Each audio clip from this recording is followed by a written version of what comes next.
स्वागत है और अब एक नजर 5 मिनट में 25 खबरों पर। डूंगरपुर के चितरी थाना क्षेत्र के झिंझवा फला गांव में एक दिल दहला देने वाली घटना सामने आई। यहां आस्था की आड़ में अंधविश्वास के चलते एक किशोरी ने माताजी का भाव आना बताकर खूब उत्पात मचाया। इस दौरान किशोरी ने अपनी 7 साल की चचेरी बहन की गर्दन पर तलवार से वार कर हत्या कर दी। चित्तौड़गढ़ भ्रष्टाचार निरोधक ब्यूरो की टीम ने भ्रष्ट अधिकारी पर एक बड़ी कार्रवाई करते हुए गंगरार में जल ग्रहण विकास और भू संरक्षण विभाग में कनिष्ठ अभियंता के पद पर कार्यरत फूलचंद स्वामी को 50,000 की रिश्वत लेते रंगे हाथों गिरफ्तार किया। 2 साल से कोरोना की वजह से छात्र संघ चुनाव नहीं होने के बाद अब गहलोत सरकार ने चुनाव की घोषणा कर दी है, जिससे जैसलमेर के NSUI के छात्रों में खुशी की लहर है। भीलवाड़ा की मजिस्ट्रेट कॉलोनी के पास एक चलती कार में आग लग गई। आग इतनी भयंकर थी कि देखते ही देखते पूरी कार आग का गोला बन गई और जलकर खाक हो गई। उदयपुर पुलिस ने एक 28 साल से फरार चल रहे आरोपी को धर दबोचा है। दरअसल आरोपी रणविजय ने अवैध संबंध के मामले को लेकर अपने साले के साथ मिलकर एक मजदूर की हत्या कर शव को जलाने की वारदात को अंजाम दिया था। जैसलमेर में आज सावन के तीसरे सोमवार को 2 महिलाओं को शिव मंदिर में दर्शन करना भारी पड़ गया। मेले में दर्शन करने गई महिलाओं के गले के आभूषण चोर लेकर फरार हो गए। जोधपुर में चोरों के हौसले बुलंद हैं, जहां चोरों ने महामंदिर थाना क्षेत्र की एक दीवार की दुकान तोड़कर करीब 45 से 50 एंड्रॉइड मोबाइल और 15,000 रुपए नकदी चुरा लिए। बाड़मेर के लीलसर गांव में पानी से भरे टांके में 3 लोगों के शव मिलने से सनसनी फैल गई। बता दें कि टांके में एक महिला समेत 2 मासूम बच्चों के शव मिले हैं। इस घटना की जानकारी मिलते ही पुलिस मौके पर पहुंची।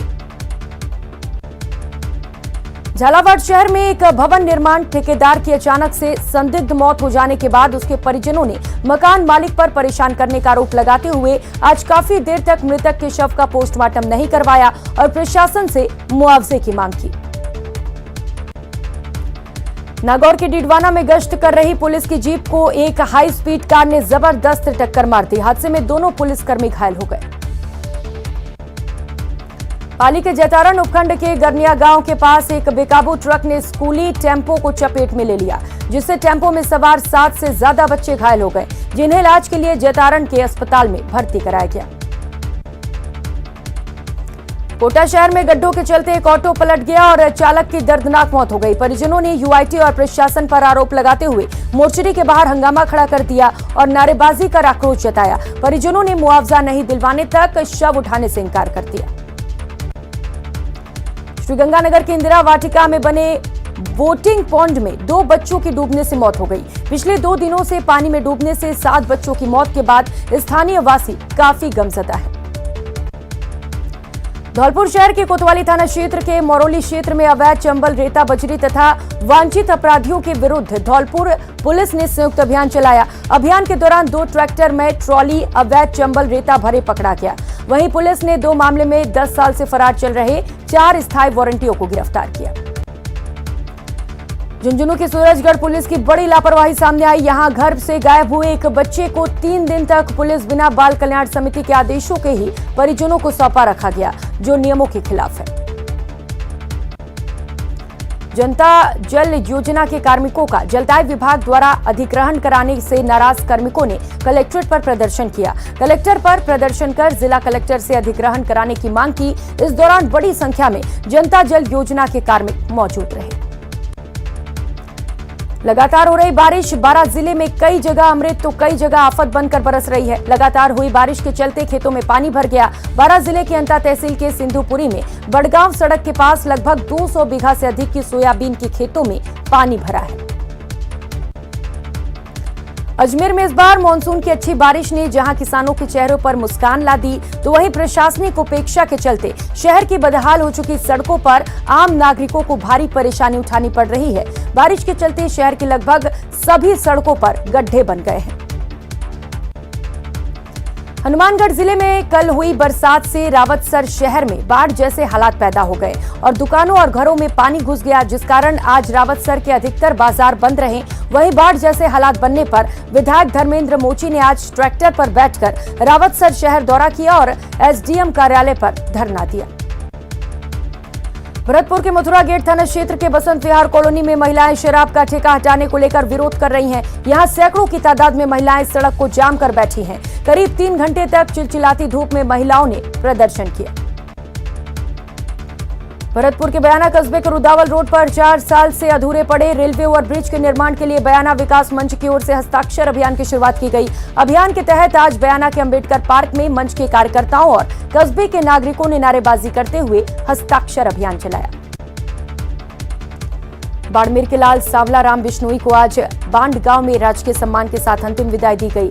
हजारों की तादाद में लोगों ने देश के जाबाज को अंतिम सलाम दिया।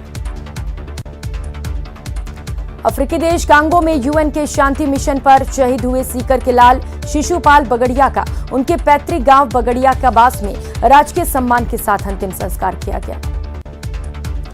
बीकानेर के गोविंद भादु आज युवाओं को सपनों को आकार देने का काम कर रहे हैं। इसके तहत युवाओं को निःशुल्क मार्गदर्शन के लिए शेप योर ड्रीम कार्यक्रम की शुरुआत की गई। दौसा में कांवड़ियों ने विशाल तिरंगा यात्रा निकाली। कांवड़िए 300 फीट का तिरंगा लेकर दौसा पहुंचे और यहां के गेटोलाव धाम स्थित शिव मंदिर में जलाभिषेक किया। इस कांवड़ यात्रा में कांवड़ियां 300 फीट की तिरंगा लेकर चल रहे थे।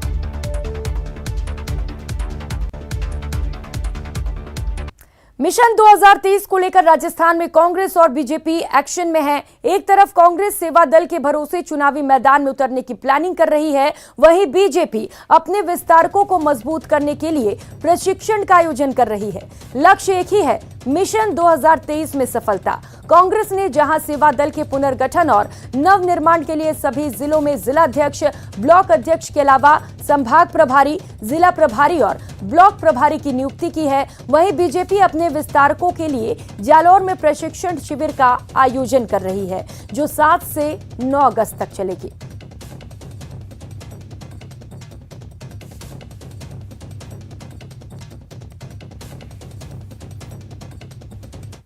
कि इस बार कांग्रेस सेवा दल को राजस्थान के अंदर विधानसभा चुनाव में बड़ी जिम्मेदारी के अंदर, अहम रोल के अंदर काम करना है और सरकार को वापस रिपीट करवाना है। और इसी के तहत हम लगे हुए हैं। अभी हमारे ये 200 विचारक जो तैयार हो रहे हैं, ये विचारक हर विधानसभा के अंदर ये एक तरह से मुख्य प्रशिक्षक भी है, मुख्य विचारक भी है। विधानसभाओं में जाकर ये प्रशिक्षित करेंगे हमारे कांग्रेस के उन कार्यकर्ताओं को।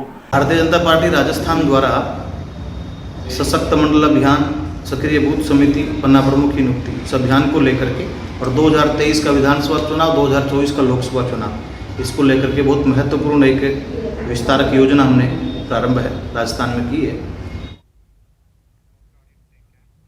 उधर कद्दावर भाजपा नेता कैलाश मेघवाल ने एक बार फिर वसुंधरा राजे को लेकर बयान दिया। मेघवाल ने कहा कि वसुंधरा राजे की लीडरशिप में दम है, इसीलिए जनता का आज भी वसुंधरा राजे में भरोसा कायम है। प्रदेश की जनता से मिल रहा समर्थन इस बात की गवाही दे रहा है। हालांकि मेघवाल ने कहा कि वो राष्ट्रीय उपाध्यक्ष होने के नाते पार्टी के रीति नीतियों और सिद्धांतों पर चलने वाली नेता है।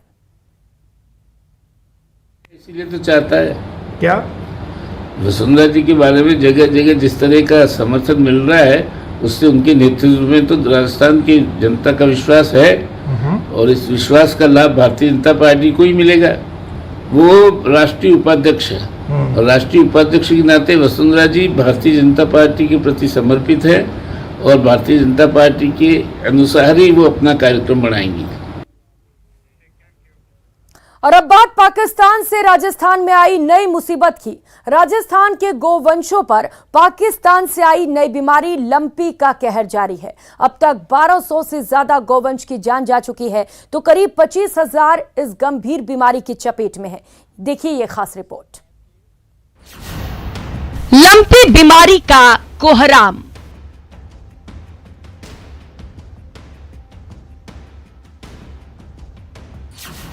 ना मिली सहायता, ना ही समाधान। मेरे गायों में भी ये लंपी स्किन रोग चल रहा है। उससे मेरी 7-8 गाय, 7 तो 8 हुई है और दूध दे रही थी जो बंद हो गया उनका, और हॉस्पिटल ले जाते डॉक्टर नहीं मिलते हैं, ना उनके पास मेडिकल सेवा है। और जब वोट चाहिए तो वोट लेने के लिए जैसे नेता लोग आ जाते हैं और गायों के नाम पे वोट लेते हैं। राजस्थान में तेजी से फैल रही संक्रामक बीमारी लंपी स्किन बीमारी गौवंश के लिए जानलेवा साबित हो रही है। विशेषकर गौशालाओं में इस रोग का अटैक सबसे अधिक देखने को मिल रहा है। अब तक प्रदेश के करीब 1200 गौवंशों की मौत की खबर है। आरोप है कि राजस्थान में कोहराम मचाने वाली ये बीमारी पाकिस्तान से भारत आई। प्रदेश भर में अब तक करीब 25,000 से ज्यादा पशुओं के प्रभावित होने की आशंका है। एक जगह बड़ी संख्या में मौजूद गोवंश तेजी से संक्रमित हो रहे हैं। जालौर, जैसलमेर समेत 6 जिलों में ये बीमारी रूप ले चुकी है। वहीं पड़ोसी राज्य गुजरात बीते कुछ दिन में 1000 से ज्यादा गौवंश की मौत की खबर है। ये लंपी स्किन डिसीज जो पूरे जैसलमेर के अलावा पूरे राजस्थान में फैली है, वो एक वायरल बीमारी है। पॉक्स वायरस जिस नाम से बोलते हैं अपन, वो बहुत तेजी से फैल रहा है। और जो इसमें बारिश हुई है, बारिश के कारण जो मक्खियां और बाहर की जो एक्टोपैरासाइट्स है, उसकी वजह से ये तेजी से फैल गई। जालौर के बाद जैसलमेर इस बीमारी से सबसे ज्यादा प्रभावित जिला रहा है और यहाँ के लोगों का आरोप है कि काफी कोशिशों के बाद भी उनको ना तो प्रशासन से सही सहायता मिला और ना ही इसका समाधान निकला। जहाँ है बहुत ही डॉक्टरों की कमी है और यहाँ कई डॉक्टर डेपुटेशन पे रहते हैं, जो कभी कोई रविवार को खुलता है, कभी शनिवार को खुलता है, ताले लगे हुए हैं। लंपी बीमारी में जानवरों में बुखार के साथ आंखों और नाक से स्राव आने लगता है। गौवंशों के मुंह से लार निकलने के बाद पूरे शरीर में गांठों जैसे नरम छाले पड़ जाते हैं। दूध उत्पादन में कमी आना इस बीमारी का प्रमुख लक्षण है। इस रोग में शरीर पर गांठें बन जाती हैं जो मौत का कारण बनती हैं। वायरस जनित इस बीमारी का अभी तक कोई समाधान नहीं निकला है, लेकिन विशेषज्ञ मानते हैं कि अगर गौवंश को सही खुराक मिले तो इस बीमारी से बचा जा सकता है। गौवंश को पूर्ण रूप से उनकी जो रिक्वायरमेंट है, बॉडी में जो जो सॉल्ट्स की जरूरत है, लवण की जरूरत है, अगर उन्हें मिल जाए तो शायद इस डिजीज पे कंट्रोल पाया जा सकता है। मरुधरा में गांवों में बसे अधिकांश लोग पशुपालन पर ही निर्भर हैं। ऐसे में गायों में फैली बीमारी से पशुपालक चिंतित हैं। गौवंशों के मरने का सिलसिला थम नहीं रहा है और वायरस जनित इस बीमारी का कोई सही उपचार अब तक पशुपालकों को नहीं मिला है। श्रीकांत व्यास के साथ bureau report, news 18 Rajasthan.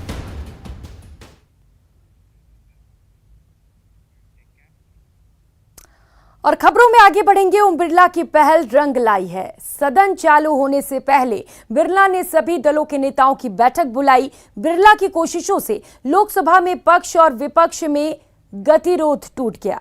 Speaker Birla के कहने के बाद सरकार प्रस्ताव लाई। स्पीकर बिरला ने कहा, सदन में हुई घटनाओं से सब आहत हैं, मैं भी आहत हूं, देश को भी पीड़ा पहुंची है। माननीय सदस्यगण, पिछले दिनों इस सदन में हुई घटनाओं ने हम सबको आहत किया है, मुझे भी आहत किया है और देश की जनता को भी इन सारी घटनाओं को देखकर पीड़ा पहुंची है। माननीय सदस्यगण, देश की सर्वोच्च संस्था, लोकतंत्र की सर्वोच्च संस्था संसद है और इस संसदीय परंपरा पर हम सबको गर्व है। इस परंपरा में चर्चा, संवाद और सकारात्मक बहस से इस सदन की प्रतिष्ठा स्थापित की गई है। हमारे पूर्ववर्ती अध्यक्षों ने और सभी सदन के नेताओं ने सामूहिक रूप से हमेशा इस सदन की उच्च मर्यादा और परंपराओं का पालन करते हुए इसकी प्रतिष्ठा को बढ़ाई है। इस सदन की रक्षा करना हम सबकी सामूहिक जिम्मेदारी है। विषयों पर सहमति असहमति हो सकती है, बहस करते समय, चर्चा करते समय कई मुद्दों पर हमारी संसदीय परंपराओं में हमेशा तीखे वाद विवाद भी हुए हैं, चर्चा भी हुई है, लेकिन सदन की गरिमा हमेशा हमने बना के रखी है। ब्रेक के बाद आप सभी का स्वागत है। राजस्थान भले ही कम बारिश के लिए जाना जाता हो, लेकिन इस साल जुलाई में बारिश के दौर ने 66 साल के रिकॉर्ड तोड़ दिए। 1956 के बाद इस बार राजस्थान में सबसे ज्यादा बारिश हुई। कोटा में सबसे ज्यादा बारिश हुई तो सवाई माधोपुर में सबसे कम बारिश दर्ज हुई। देखिए ये रिपोर्ट। 66 साल बाद प्रदेश में सबसे ज्यादा बारिश। 1956 के बाद फिर जुलाई में बरसा सावन। तय समय से कुछ देरी से प्रदेश में एंट्री करने वाले मॉनसून ने झमाझम बारिश से प्रदेश को तरबतर कर दिया। तकरीबन प्रदेश के हर शहर में कई दिनों तक सिर्फ पानी ही पानी नजर आया, लेकिन कई शहरों में हाल बेहद खराब थे। लेकिन अब जो आंकड़े सामने आए हैं उसके मुताबिक साल 1956 के बाद इस बार जुलाई के महीने में प्रदेश में रिकॉर्ड तोड़ बारिश दर्ज की गई। 66 सालों पहले 1956 में राजस्थान में प्रदेश में जुलाई में 308 मिलीमीटर बारिश दर्ज की गई थी, जिसके बाद इस बार जुलाई माह में 270 मिलीमीटर बारिश दर्ज की गई है। बारिश सन 1956 में 308 mm दर्ज की गई थी, यानी अब तक का जो रिकॉर्ड बारिश है वो 308 mm है सन 1956 में। इसके अलावा सन 1908 में भी राजस्थान में जुलाई के माह में 288 mm रिकॉर्ड की गई थी। प्रदेश में जुलाई के महीने में सवाई माधोपुर और भरतपुर को छोड़कर सभी जिलों में औसत से काफी ज्यादा बारिश दर्ज की गई। सवाई माधोपुर में औसत से 11% और भरतपुर में 1% बारिश कम हुई है। जुलाई के महीने में इस बार सबसे ज्यादा बारिश कोटा जिले में 513 मिलीमीटर दर्ज की गई, लेकिन परसेंटेज वाइज देखें तो श्रीगंगानगर में सिर्फ जुलाई के महीने में ही औसत से 235% ज्यादा बारिश दर्ज की जा चुकी है, जो श्रीगंगानगर के पूरे सीजन से भी ज्यादा है। इसके अलावा बीकानेर में 151%, जैसलमेर में 169% और जोधपुर में 140% सामान्य से ज्यादा बारिश हो चुकी है। इसके अलावा इस महीने में जिलावार यदि बारिश पर एक नज़र डालें तो सबसे ज़्यादा जुलाई के महीने में कोटा डिस्ट्रिक्ट में रेनफॉल रिपोर्ट हुई है, जो कि 513 mm बारिश है। वहीं झालावाड़ में सेकंड हाईएस्ट है, जो 494 mm बारिश रिकॉर्ड हुई है। जुलाई के महीने में मॉनसून की धमाकेदार बारिश को देखकर विशेषज्ञ भी हैरान हैं। सिर्फ 2 जिले सवाई माधोपुर और भरतपुर ही ऐसे हैं जो जुलाई के महीने में सामान्य बारिश के आंकड़े को नहीं छू पाए हैं। लेकिन अभी मॉनसून के सीजन बाकी है और अगले 2 से 3 दिनों में प्रदेश में फिर से बारिश का दौर शुरू होने की संभावना है। सौरभ गृहस्थी, न्यूज़ 18, राजस्थान।